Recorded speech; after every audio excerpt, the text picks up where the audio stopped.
Bismillahirrahmanirrahim. Assalamualaikum warahmatullahi wabarakatuh.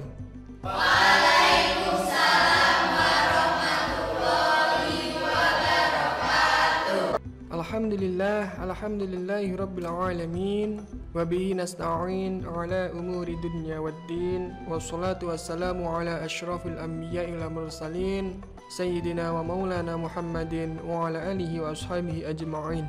Amma ba'd. Apa kabar teman-teman semua?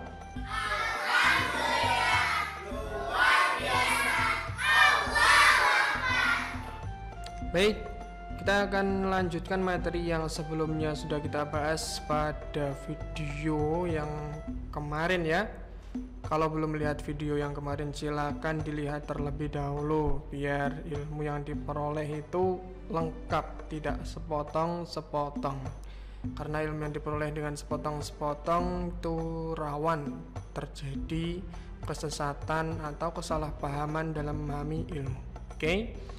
Silakan dicari di channel ini ya mengenai pertemuan yang kemarin.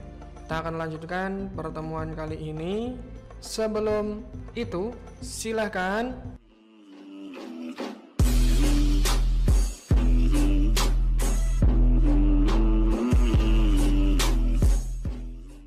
terima kasih bagi kalian yang sudah like, komen, maupun subscribe channel ini. Semoga apa yang kita peroleh, apa yang kita bahas dari channel ini bisa bermanfaat fid dini wa dunya wal akhirah.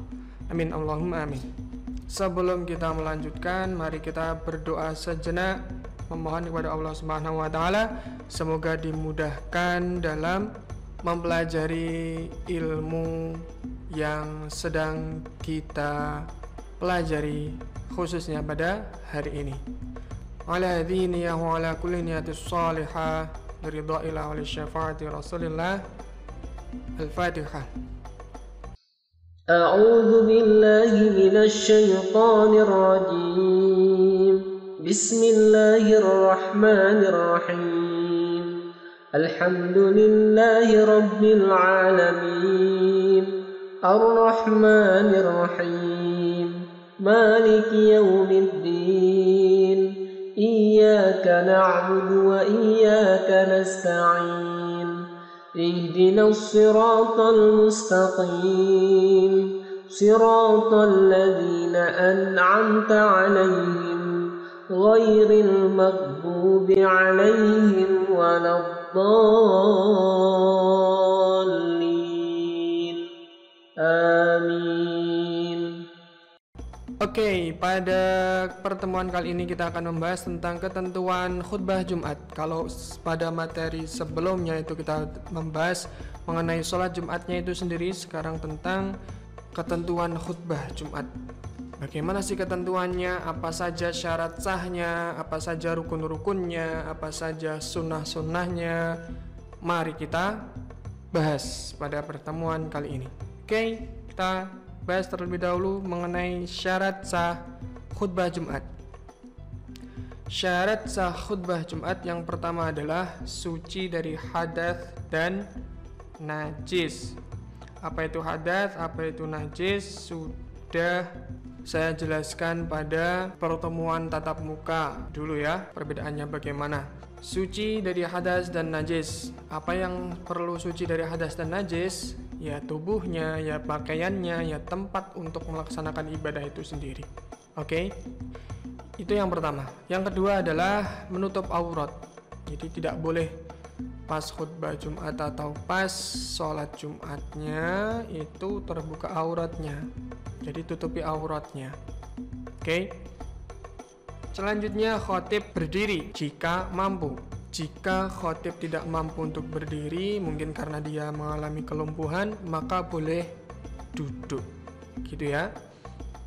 Lanjut, khutbah disampaikan dengan suara yang keras, minimal didengar oleh 40 orang jamaah. Itu secara Syafi'iyah, karena kita mengikuti mazhab Imam Syafi'i. Oke, kita lanjutkan. Khutbah dimulai setelah masuk waktu zuhur. Jika belum masuk zuhur gimana? Ya belum sah lah, udah otomatis. Oke, lanjutkan ya. Khatib hendaknya duduk di antara dua khutbah. lama duduknya sekiranya selesai jika untuk membaca Quran surat Al-Ikhlas. Itu. Nah, tadi kan yang ketiga ada syarat khotib berdiri jika mampu. Jika tidak mampu bagaimana? Jika tidak mampu kan duduk khotibnya. Terus gimana cara memisahkan dua khutbah itu? Maka cara memisahkan dua khutbah itu, khotib cukup dengan diam. Nah, lama diamnya itu juga sama seperti lamanya duduk di antara dua khutbah itu. Oke, kita lanjutkan. Kedua khutbah dilaksanakan secara berturut-turut, tidak ada selang waktu yang lama antara kedua khutbah dan sholat. Ternyata tidak sembarangan ya syarat sahnya khutbah Jumat. Itu kita lanjutkan ke slide berikutnya. Masih membahas tentang ketentuan khutbah Jumat. Kali ini kita akan membahas mengenai rukun-rukun khutbah Jumat. Apa saja rukun-rukunnya kita bahas satu persatu. Rukun yang pertama adalah membaca hamdalah pada kedua khutbah. Ini wajib berbahasa Arab ya. Wajib mengandung kata hamdun atau alhamdu gitu. Yang kedua, membaca sholawat pada kedua khutbah juga. Ini wajib berbahasa Arab. Yang ketiga, berwasiat takwa pada kedua khutbah, wajib berbahasa Arab juga. Jadi ketiga-tiganya ini di kedua khutbah, yakni khutbah yang pertama dan khutbah yang kedua, wajib ada dan wajib disampaikan dalam bahasa Arab. Adapun setelah menyampaikan ketiga-tiganya itu dalam bahasa Arab, kok selanjutnya disampaikan dalam bahasa daerah setempat tersebut agar jamaah memahami, maka itu lebih baik. Lanjut, yang keempat, membaca ayat-ayat Al-Quran pada salah satu dari dua khutbah, diutamakan pada khutbah yang pertama. Tapi kalau dibaca pada khutbah yang kedua apakah boleh? Boleh saja, pokoknya di salah satu itu dipilih, tapi yang lebih baik atau yang lebih utama itu pada khutbah yang pertama. Oke? Paham ya? Yang kelima, berdoa untuk kaum muslimin dan muslimat pada khutbah yang kedua. Nah, ini ingat-ingat ya, rukun yang tidak terpenuhi maka ibadah tidak sah. Kita lanjutkan ke slide berikutnya. Masih membahas ketentuan khutbah Jumat. Yang ini kita bahas sunnah-sunnah khutbah Jumat. Apa saja sunnah-sunnahnya? Yaitu yang pertama, khutbah dilaksanakan di atas mimbar yang tinggi. Yang kedua, khatib menghadap ke arah jamaah. Yang ketiga, ada azan sebelum disampaikannya khutbah. Yang keempat, mengucapkan salam sebelum berkhutbah. Yang kelima, khutbah disampaikan dengan suara jelas dan mudah difahami. Adapun yang keenam, durasi khutbah tidak terlalu lama juga tidak terlalu singkat. Yang ketujuh, khatib memegang tongkat pada tangan kirinya.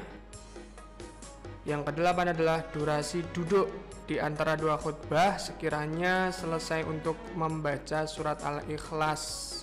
Ini kalau tadi kan dibahas di slide sebelumnya. Nah, di sini ada nih yang keenam, khatib hendaknya duduk di antara dua khutbah. Ini kan yang dimasukkan di sini adalah duduknya di antara dua khutbah ini. Syarat sahnya ini adalah khatib hendaknya duduk di antara dua khutbah. Beda dengan yang ada di sini. Yang ada di sini tadi durasi duduknya. Nah, durasi duduknya di antara dua khutbah itu sekiranya selesai untuk membaca surat Al-Ikhlas. Ini adalah kesunahannya, gitu ya. Terus yang kesembilan, hendaknya khatib menertibkan tiga rukun berikut. Yang pertama hamdalah, yang kedua sholawat, dan yang ketiga wasiat takwa. Maksudnya tertib gimana? Ya urut, tidak diacak-acak. Itu kesunahannya seperti itu. Gitu ya. Oh iya, saat khatib sedang duduk di antara dua khutbah, jangan lupa untuk berdoa, karena di waktu itu adalah waktu yang mustajab, waktu dimana doa itu dikabulkan. Doalah, istighfar. Kenapa kok istighfar yang penting? Karena kita itu manusia, tak luput dari kesalahan dan dosa. Ya, semoga dengan doa kita yang sesingkat itu, siapa tahu Allah memberikan rahmatnya, memberikan maghfirahnya, sehingga dosa-dosa kita semuanya itu diampuni. Ya, gitu ya. Selanjutnya ada di slide ini, kita bahas sebentar saja hikmah melaksanakan sholat Jumat. Banyak sekali sebenarnya hikmahnya, tapi yang dicantumkan ini cuma beberapa saja. Kamu bisa mencarinya lagi di buku paket, buku LKS, buku-buku agama yang lain. Monggo silakan diperbanyak referensi membacanya. Hikmah melaksanakan sholat Jumat, yang pertama menunjukkan persatuan dan kesatuan umat Islam. Yang kedua dapat meningkatkan keimanan kita. Yang ketiga menambah ukhuwah Islamiyah. Yang keempat melatih jiwa disiplin dan tanggung jawab. Yang kelima memuliakan hari Jumat, karena hari Jumat adalah Sayyidul Ayyam. Apa itu Sayyidul Ayyam? Tuan daripada semua hari. Tuh. Alhamdulillah sudah selesai. Semoga faham, berkah dan bermanfaat fid dini wa dunya wal akhirah. Amin Allahumma amin. Kurang lebihnya dari saya mohon maaf. Terima kasih bagi kalian yang sudah like, komen, dan subscribe channel ini. Mohon untuk dikoreksi ya jika ada kekeliruan atas apa yang saya sampaikan.